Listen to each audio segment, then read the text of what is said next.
program brought to you by Science and Technology Daily. Today we're going to talk about going together, one belt, one road of scientific excellence. This year marks the 10th anniversary of the Belt and Road Initiative, BRI, proposed by President Xi Jinping. The BRI has united the nations, bringing forth the global collaboration like never before. Today, we are delighted to invite 4 scientists here to share their stories about the BRI. Welcome all of you. We love to hear your personal stories about the BRI. How did you get involved in BRI? I'm working on rice breeding, especially on drought stress rice variety breeding. For the involved in BRI, actually in recent 3 years, I have participated in some programs and training programs under the support of the national and Anhui provincial projects. Until now, we have about 300 trainees from almost 30 different BRI countries. I think from these programs, it let me know how meaningful and important my work is. My name is Han Nan. I'm a TCM doctor from Guang'an Hospital in Beijing. While on July the 25th this year, the Belt and the Road International Training Workshop was held in Xining City, Qinghai Province. Actually, it's for the young scientific and technological talents, and which is in the field of TCM and the Tibetan medicine. I was very honored to be invited to give the first lecture about the program of TCM treatment in the rheumatic diseases. So my journey with BRI just began from there. How about Professor Nasser and Professor Muhammad? How did your BRI journey start? My story with Belt and Road Initiative started from 2014 when I came to China to do my PhD. After that, in 2019, I came back to China to work full-time again through another Belt and Road program, which is called Talented Young Scientist Program. Later again, in 2021, we established a Science and Technology Exchange Center between Iran and China, which mainly engages in exchanges between Belt and Road countries. We're trying our best to go forward and use the growing Belt and Road platforms to have more and more achievements. I heard about Belt and Road initiatives from the media. In 2013, I find that the common goal, we need to work hard together to get high effective connectivity through Belt and Road Initiatives plan. Got another chance to get a Talented Young Scientists program in Shونغشنج Technology and Business University in 2022. I'm still continuing find the new research projects, and I'm enthusiastic to apply for further opportunity. So Professor Muhammad and Professor Nasser, your stories highlight the importance of cross-cultural exchange. So how has this diversity influenced you? I do believe that the cross-cultural activities and the nature of cross-cultural activities that we have under different Belt and Road programs brings a great opportunity for personal development and particularly for learning.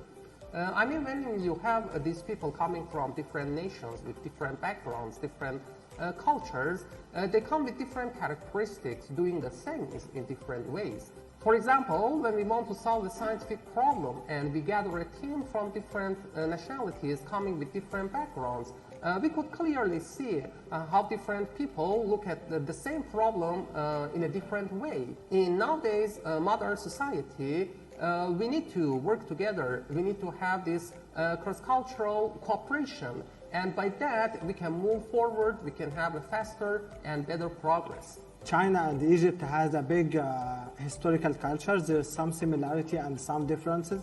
I think from my journey in working in China, I find the Chinese people has a good personality, has good friendship, and they have a good management system and with unique achievement. How about Dr. Zhu? Here is a story.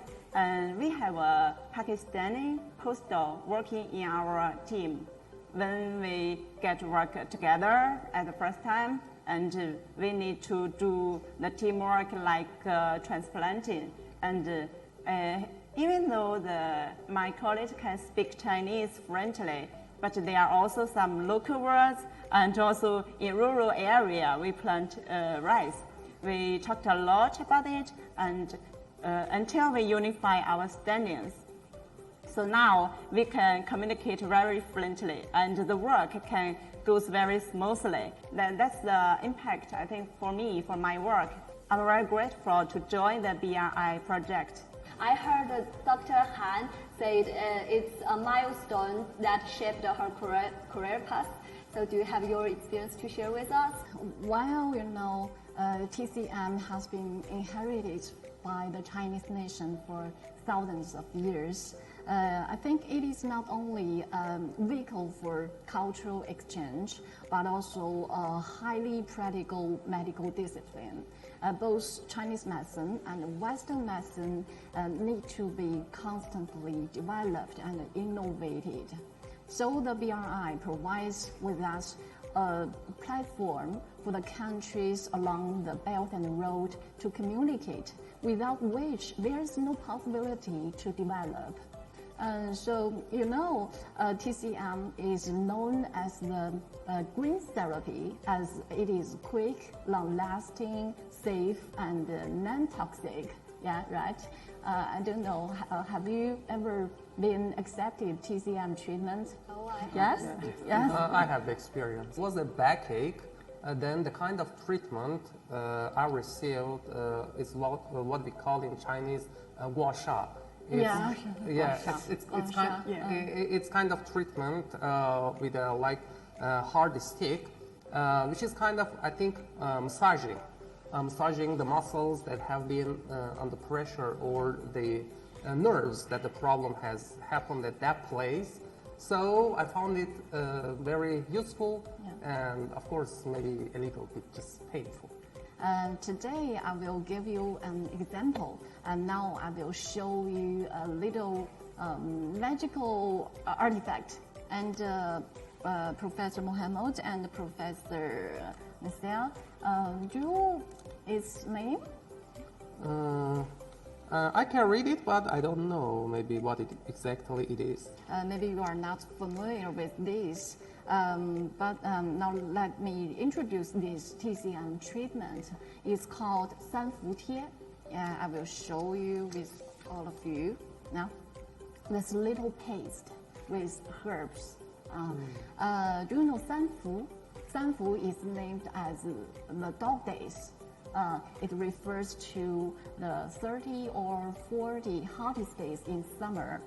It generally takes place between mid-July to mid to late August each year. So according to TCM theory, 三伏 is the best time to treat the illnesses related to the coldness in winter. So some chronic illnesses like asthma and arthritis could be treated by 三伏贴, so that the outbreak of this disease could be lower in winter. Maybe you could have a try next year in 三伏. You might want to give us a short note on what the time would be to apply for that, or to do that. Okay. Next year I will note you. So we can't apply that except to the dog days. Actually, the 三伏贴 is applied in the dog days. And at other times, we have other TCM pastes to cure diseases. So where should we put it? On our back or something if we want to treat our asthma? Yeah, we can put it on the back. There are many acupoints on the back, and also on the limbs. Other acupoints, where if you put it on the different acupoints, it will it will prevent many various diseases. So this needs to be instructed by a doctor. Yeah, we cannot just put it everywhere. Yeah, actually it depends on the different diseases and different populations. That's so Yes, magical. yeah. It's very It's magical so interesting, and actually. useful. Yes. However, the efficacy of TCM needs to be interpreted by the modern scientific language. So the BRI just provides for us a fantastic exchanges platform for us to deepen the understanding among the young scientists. So I think our exchange and cooperation perfectly illustrate the meaning and the significance of the BRI. I think is mutual benefit among countries, mutual understanding among people, mutual learning among civilizations. Professor Nasser, I say you are very looking forward to apply science here. So do you have anything else to add? If we don't work together, maybe we could not move forward. Like a long time ago, this traditional Chinese medicine maybe was in China, but it doesn't mean that we didn't need it in other parts of the world, as well as we have other kinds of medicines, herbs, and like medical treatment ways in other cultures and nations, which all come from deep cultural roots and from the deep wisdom of our ancestors. And I think that is the most important influence and result that we have got from Belt and Road Initiative as just one of the examples of such cooperation. Do you want to say something about how BRI has shaped your career path? Actually, as a researcher who works in a laboratory and who does some lab testing, simulations, this kind of research job, I do believe that me and people like me, we always work on our own. In a greater scale, we have a group of researchers or group of team members working together. What I'm implying is that when you consider BRI, it helps us to change into contributors to international cooperation between Belt and Road countries. And this is much different from working lonely by your team, with your team, in a research organization or in a university. And I think that this is the most important achievement that I've personally had from BRI in my career path. So that's all for today. Thank you, everybody. Waiting to see you for our next show.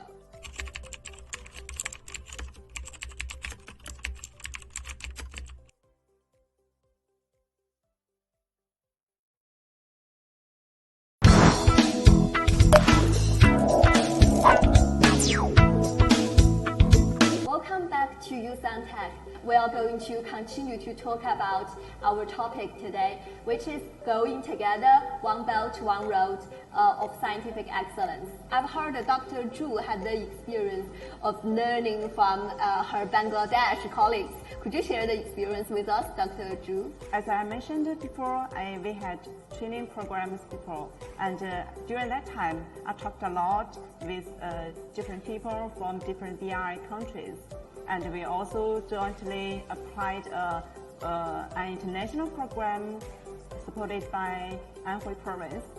And from there, when I talked with one of cooperators from Bangladesh, and I know the requirement of rice varieties in the local area, because as I'm working on rice breeding, and especially the drought-resistant rice breeding.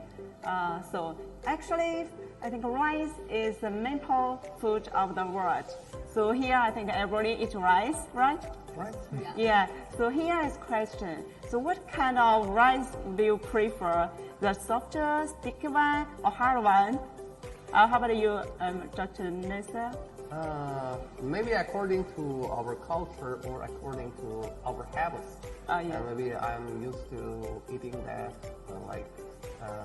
hard one. I prefer to the sticky rice. Oh, yeah. For Egypt, I think we commonly use the harder one, but also it depends on the food. So if we eat with lamb meat or something like that, we need more harder.